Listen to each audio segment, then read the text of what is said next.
नमस्कार, मैं हूं शशिकांत शुक्ला और बड़ी खबर उत्तर प्रदेश से आ रही है। उत्तर प्रदेश सरकार ने, योगी सरकार ने आज एक बड़ा फैसला किया है। एक साधु जी के जयंती पर आज ही की तारीख को मतलब 25 नवंबर की डेट को नो नॉनवेज डे घोषित किया गया है। और ये जो लोग पूरे भारत में एक संस्कृति रही है नॉनवेज ना खाने की, तो उस पर ये एक बड़ा फैसला योगी सरकार का, उत्तर प्रदेश सरकार का है। और उनके लिए एक बड़ी बात है, जो लोग नॉनवेज का सेवन नहीं करते हैं, जो लोग मांसाहार का सेवन नहीं करते हैं, उनके लिए योगी सरकार ने आज का दिन जो है उसको चुना है। और आज का दिन आज के बाद से नो नॉनवेज डे कहलाएगा। पूरी खबर क्या है, किनकी जयंती पर यह फैसला किया गया है, किनकी जयंती के अवसर पर आज का ये दिवस मनाया जाएगा, इस सब के लिए हमारे साथ वृंदावन से श्रीधाम गोवर्धन योगिनी पीठाधीश्वर अवध सरकार जी, पूज्य गुरुदेव अवधेश गुरु जी अवध सरकार जी लाइव जुड़े हुए हैं और इस पर पूरी बात बताएंगे। और क्या पूरी खबर है, इस पर पूरी बात बताएंगे। अवध सरकार जी हमारे साथ जुड़े हुए। गुरु जी बहुत बहुत धन्यवाद हमारे साथ जुड़ने के लिए और बहुत बहुत स्वागत है आपका जनता वाणी पर। बहुत बहुत स्वागत है समस्त जनता वाणी के दर्शकों को और समस्त सनातनियों को। सबसे पहले जय श्री राम, जय बालाजी, राधे राधे, वृंदावन बांके बिहारी गिरिराज जी की आप सब पर कृपा बनी रहे। और हमारे शशिकांत शुक्ला जी का भी बहुत बहुत साधुवाद, धन्यवाद जी। अच्छा गुरु जी, ये क्या खबर है, योगी सरकार ने किन साधु के आज जयंती के अवसर पर ये फैसला किया है और जो नो नॉनवेज डे आज के बाद से 25 नवंबर को मनाया जाएगा, इस पर क्या योगी सरकार का फैसला है और साधु संतों के द्वारा इस बात को किस तरह से लिया जा रहा है? देखिए, ये साधु टीएल वासवानी की जयंती पर आज 25 नवंबर है और उनकी जयंती पर नो नॉनवेज डे हमारी योगी सरकार ने घोषित किया है। और ये बहुत ही अच्छा कदम है हमारी योगी सरकार का। और अन्य समस्त सरकार को यही करना चाहिए, सनातन के लिए काम करना चाहिए। नो नॉनवेज डे आज 25 नवंबर को घोषित किया है। हम आशा करते हैं कि ये नो नॉनवेज डे हमेशा 365 दिन हमारे भारत में रहना ही नहीं चाहिए। देखिए, हमारे देश में या और भी देशों में खाद्य सामग्री इतनी है, इतने पदार्थ हैं, इतनी सब्जियां हैं, इतने मिष्ठान हैं, इतने मेवे हैं, इतनी वनस्पतियां हैं कि लोग एक दिन भी अलग अलग करके भी 4 टाइम खाए, सुबह शाम खाए, दोपहर में खाए, फिर संध्या के समय भी खाए, तो भी इतने पदार्थ हैं कि वो 365 दिनों में खत्म नहीं होने वाली। इतनी सब्जियां हैं, इतनी व्यवस्थाएं हैं हमारे पृथ्वी पर।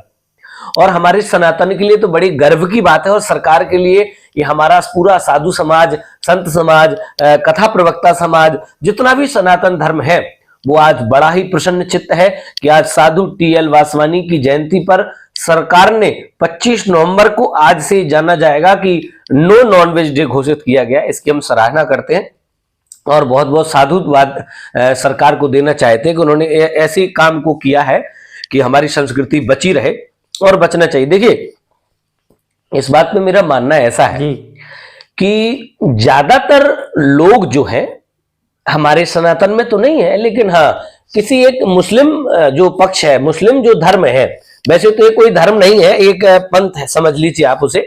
और लोग उसे पता नहीं कब से मानने लगे, उन्हें भी नहीं पता। हमारा सनातन धर्म तो हजारों साल पुराना है और आज भी जहां जहां पृथ्वी पर खोदा जाता है तो हमारे देवी देवताओं के अवशेष मिलते हैं। और एक विशेष मुस्लिम धर्म में ही काट मार ज्यादा होती है। और आपको सुनकर के बड़ा ही आश्चर्य होगा, कल मैं एक डिबेट देख रहा था, तो उस डिबेट में जो है एक मौलाना ही बता रहे थे, एक एंकर बैठी थी और वो पूछ रही थी क्या जानवरों को मारना, हलाल करना ये कहीं तक सही है? तो उन्होंने ही बताया कि जो इनके पैगंबर हुए, वो पैगंबर के पास में एक कोई जानवर आया और उनके कंधे पर बैठ गया। तो उन्होंने लोगों को बुलाया और समझाया कि देखिए, जानवर मारने की चीज नहीं है, इन्हें हलाल करने की जरूरत नहीं है, इन्हें मार करके खाने की जरूरत नहीं है, कुर्बानी। देखिए, अगर आपको कुर्बानी देनी है किसी की, ठीक है, आप बकरा खरीद लाइए, आपका जो भी देवता अल्लाह हो या जो भी हो, उन्हें आप स्पर्श करा दीजिए और उसे छोड़ दीजिए, उसे चरने दीजिए, उसे मारना क्यों जी? जब पैगंबर ने ही मना किया है कि आप अपने जानवरों से प्यार करिए, आप जो जानवर आपके काम आते हैं, जो जानवर आपका कार्य करते हैं, आपको भरण पोषण का जरिया बने हुए, उन्हें मार करके आप उन्हें खाते और कहते कुर्बानी हलाल करने के लिए कहा। कहां कहा कि आपके पैगंबरों ने ही मना किया, अब बोलते हैं कि नहीं नहीं ये तो परंपरा है। अरे भाई, पहले के आपके लोग जो थे वो अगर मूर्ख रह गए तो जरूरी आप भी मूर्ख रह जाओ? अब तो आप मुस्लिम समाज जो है पढ़े लिखे हो गए, पढ़े लिखे बनाओ। अरे अपने बच्चों को भी सुंदर खाने की शिक्षा दो। देखिए, जब हम मांस मदिरा आप पान करोगे तो आपकी बुद्धि दूषित होगी, और जब दूषित होगी तो आप ज्ञानवान नहीं बनोगे, और जब ज्ञानवान नहीं बनोगे तो आप क्या समझा पाओगे समाज को। हमारा सनातन धर्म वसुदेव कुटुंबकम पर चलता है। किसी धर्मो रक्षति रक्षता, धर्म की आप रक्षा करेंगे तो धर्म आपकी रक्षा करेगा। अगर किसी जानवर से आप प्यार करेंगे तो जानवर आपसे प्यार करेगा। प्यारे जी, तो बात ऐसी है कि नॉनवेज तो खाना ही नहीं चाहिए, और वास्तविक ये सरकार का बहुत ही सराहनीय काम है कि आज जो है नो नॉनवेज डे घोषित हुआ। हम तो चाहेंगे सरकार से, आगे आने वाली सरकारों से, कि ये हमेशा के लिए नॉनवेज बंद हो जाए और लोगों की बुद्धि दूषित हो जाए, जो दूषित थी वो सही हो जाए। देखिए, नॉनवेज खाना लोग बंद करेंगे तो बुद्धि दूषित जो है वो कम हो जाएगी, और खासकर मुसलमान संप्रदाय के लोग भी इसका सपोर्ट करें, सहयोग करें, और वो भी किसी को मारकाट ना करें। देखिए, आप मारकाट पहले से ही सीख जाते हैं तो आपको ये बड़ी छोटी चीज लगती है लड़ना भिड़ना। हमारे धर्म में, हमारे सनातन में सब प्यार से रहते हैं, प्यार से प्यार करते हैं और प्यार करते रहेंगे जी। अच्छा गुरुजी, ये जो जिन संत का आपने नाम बताया वासवानी जी, इन्हीं संत के और भी बहुत सारे संत रहे हैं भारतीय इतिहास को अगर देखा जाए, जो नॉनवेज ना खाने की बात करते रहे हैं, मांसाहार का सेवन ना करने की बात करते रहे हैं। तो ये जो साधु जी हैं वासवानी जी, इन्हीं की जयंती पर ही ये फैसला क्यों किया गया कि इन्हीं की जयंती को इस दिवस के रूप में मनाया जाएगा? देखिए, तो सरकार जब बैठती है और सरकार बहुत चीजों पर काम करती है। साधु टीएल वासवानी ने बहुत संघर्ष किया है इस विषय में, और ये सब ना हो इसके लिए भी संघर्ष किया। तो यही मद्देनजर रखते हुए सरकार ने जो है साधु टीएल वासवानी की जयंती पर जो है ये कदम उठाया है जी। अच्छा गुरुजी, इस पर तो चर्चा हो गई। एक और सवाल, आप बहुत दिनों के बाद हमारे साथ लाइव जुड़े हुए हैं, आपसे एक और सवाल करना चाह रहा था मैं कि आप कथावाचक भी हैं और आपका दरबार भी लगता है जैसे बागेश्वर सरकार का लगता है। बागेश्वर सरकार में और आप में काफ़ी चीज़ें हम लोगों को फर्क नजर आई, जैसे कि अब एक दो दिन का कथा का एक ये जो सिस्टम चालू हुआ है, मतलब कथा को एक व्यापार बना दिया है कुछ संतों ने, कुछ तथाकथित संतों ने। तो इसको किस तरह से देखते हैं और इस पर किस तरह से रोक लगाई जा सकती है, और हिंदुओं को और सनातन धर्म को मानने वालों को इस पर क्या रिएक्शन देना चाहिए? देखिए, मेरा मानना ऐसा है कि शुरुआत में मैंने एक बहुत छोटी चीज पढ़ी थी, शायद वो आज बहुत बड़ी लग रही मुझे। मैंने पढ़ा था कि जिसकी लाठी उसकी भैंस। तो आज जो लोग पॉपुलर हो जाते हैं वो अपने हिसाब से धर्म को बनाने लगते हैं जी, अपने हिसाब से कथाओं को बनाने लगते हैं। अरे भाई, 2 दिन का तो कोई भी ऐसा इतिहास में नहीं लिखा, ऐसा कोई पुराण नहीं बना। अब नई नई कथा आ गई है, हनुमत कथा आ गई है जो है। हनुमान जी ने कब कहा कि आप मेरी कथा का प्रचार करिए? हम हनुमान जी तो हमेशा कहते हैं कि आप मेरे प्रभु की कथा का प्रचार करिए। रामचरित सुनवे को रसिया जी, तो वो तो राम के चरित्र का सुनने के रसिक हैं।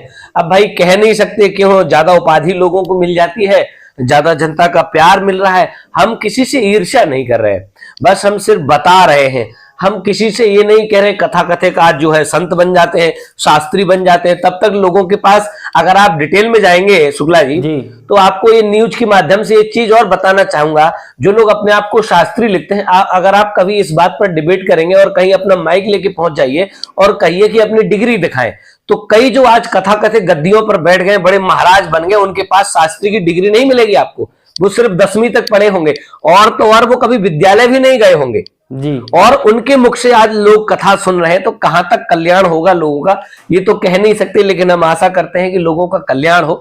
और लोग बड़ी बड़ी रकम मांग रहे हैं, बहुत बड़ी बड़ी रकम मांग रहे हैं, 2-2, 3-3। भाई आपको बहुत लोग चाह रहे हैं, तो चाह क्या रहे हैं? टीआरपी का खेल है। हर आदमी को चाहिए कि इस बाबा संत के पास हम पहुंच जाएं, हमारी फोटो खिंच जाए, हमारा काम हो जाएगा, तो लोग हमारी भी टीआरपी करने लगे। लेकिन ये सस्ता जुगाड़ है, समय जल्दी चलेगा। वो कहते हैं भूत विद्या मल्लाई और 12 साल चल रही। तो यही कहानी होगी कि जिस समय आपके ऊपर प्रहार होगा भगवान का, जिस समय आपकी जो है पुण्य का, आपने जो काम किया है वो चल रहा है, जो आपने पुण्य किया वो चल रहा है, जिस दिन घड़ा भर जाएगा उस दिन काम खत्म हो जाएगा। हाँ, हरी चर्चा करना एक अच्छा विषय है। हरी चर्चा करते रहना चाहिए, 1 दिन की हो, आधे घंटे की हो, 2 दिन की, लेकिन ये इस चीजों को बदनाम करना, और साथ साथ ही हमारे धर्म में आजकल आदि गुरु, शंकराचार्य, जगत गुरु, तमाम प्रकार के अपने आप की उपाधि लेके लोग बैठे हैं। आप आए दिन देखते होंगे कि त्योहार 2-2 दिन के हो गए हमारे, लोग कंफ्यूज रहते हैं कि हम कौन से दिन त्योहार मंगाएं। तो हमें चाहिए, हमारे सनातन जो उच्च पदों पर जगत गुरु बैठे हैं, शंकराचार्य बैठे हैं, उन्हें एक डिबेट करनी चाहिए और एक व्यक्ति को निश्चित करना चाहिए। जैसे राजनीति में, पार्टियों में एक प्रवक्ता होता है कि भाई यही हमारी पार्टी का स्वरूप रखेगा, यही हमारी पार्टी को आगे बढ़ाएगा और यही हमारी पार्टी का जानकारी देगा कि कब क्या होना है। इसी प्रकार से हमारे सनातन की भी एक व्यक्ति को नियुक्ति करना चाहिए कि त्योहार आने से 2 दिन पहले ही वो बता दे कि ये त्योहार इतनी तिथि को, इतने वार को, इतनी डेट को मनाया जाएगा। आज हर संत अपने आप को संत कहने लगा, हर शास्त्री अपने आप को शास्त्री कहने लगा है। कोई बात नहीं, अच्छा है, सनातन का प्रचार होना चाहिए, लेकिन प्रचार के साथ साथ जो सनातन धूमिल हो रहा है, जो गुमराह लोग किए जा रहे हैं, अगर आपके 10 अनुयायी हो गए तो आपने अनुयायियों को कह दिया कि ये टाइम कर लीजिए, वो उसी टाइम को मानने लगे। तो जो आजकल कथाकथित धर्मगुरु निकल रहे हैं, ये कहीं ना कहीं हमारी संस्कृति को ठेस पहुंचाएंगे। और हमारे सरकार, पूज्य सरकार गुरुदेव भगवान हमेशा इस बात को कहते रहते हैं कि कथाकथित लोगों से बच के रहिए। देखिए, भागवत कथा है 7 दिन की होती है, वो हम करते हैं। राम कथा है वो 11 दिन की होती है, वो हम करते हैं। शिव पुराण है वो 13 दिन की होती है, हम करते हैं। तो इस प्रकार से पद्धति के अनुसार कथाओं को करना चाहिए, ना कि उनको तोड़ तोड़ करके 2-2 दिन का और 3-3 दिन का कर देना चाहिए। या तो आप प्रवचन रखो, फिर नाम के लिए रहे कि हनुमत कथा, ये सब अच्छी चीजें नहीं है और इस समाज को कहीं ना कहीं बाद में पछतावा होगा। जैसे पूर्व में भी काफी संतों से ठेस पहुंची हमारे सनातन धर्म को। तो यही लोगों से हम आशा करते हैं, लोगों से भी आपत्ति। देखिए, जब तक खरीदार बंद नहीं होंगे तो बेचने वाला बंद नहीं होगा। जी। मैं तो उन कथाकर्ताओं से, आयोजक कर्ताओं से अपील करना चाहूंगा कि आपने कौन से शास्त्र में सुन लिया है 2 या 3 दिन की, 4 दिन की कथा का विधान? अरे भाई, 7 दिन की कथा का विधान होता है, 7 दिन कराइए, आपको कोई नहीं रोक रहा है। तो समाज में कहीं ना कहीं ये दूषितता फैलाई गई है। टाइम नहीं है आपके पास तो आप कह देते 2 दिन के करा लीजिए, आयोजक कहते हैं चलो 2 दिन की बहुत है। तो ऐसा आयोजकों को भी नहीं करना चाहिए। आयोजकों को सबसे पहले समझना चाहिए कि कथा 7 दिन की ही होती है और 7 दिन की ही कथा सुने। और हनुमत कथा कोई कथा नहीं होती है। हनुमान जी की चर्चा तो करना है, कभी भी कर लीजिए। राम कथा होती है, शिव कथा होती है, भागवत कथा होती है, ये कथाएं होती हैं और यही कथाएं करनी चाहिए। जी गुरु जी, बहुत बहुत धन्यवाद, आप हमारे साथ लाइव जुड़े हुए थे, बहुत बहुत धन्यवाद। धन्यवाद जी। जय श्री राम, जय। तो ये हमारे साथ अवधेश गुरु जी, अवध सरकार थे, योगिनी पीठाधीश्वर, और श्रीधाम गोवर्धन मथुरा में इनका दिव्य दरबार लगता है और हजारों लोगों की भीड़ भी इनके धाम में लग रही है। और ये सनातन को, जिस तरह से सनातन धर्म को विरासत में आधुनिक लोगों को दिया गया है, उसी तरह से सनातन धर्म को आगे बढ़ाने की वकालत करते रहे हैं। अवध सरकार जी हमारे साथ जुड़े हुए थे। आप इस वीडियो में हमारे साथ जुड़े रहे, आप सभी का बहुत बहुत धन्यवाद। जनता वाणी देखते रहिए। नमस्कार, जय हिंद।